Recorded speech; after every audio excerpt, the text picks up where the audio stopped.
I was curious if he was around. I have no clue where he's at. What sets him apart? What makes him unique is that he doesn't have a camera.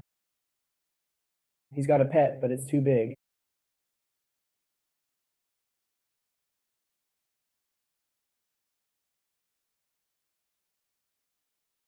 What makes him different is that he has an indicator.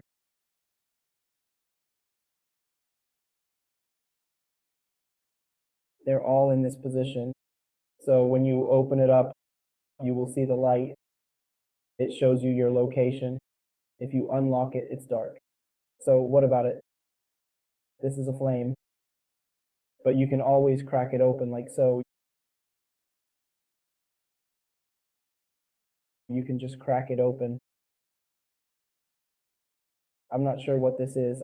I thought it was a lamp.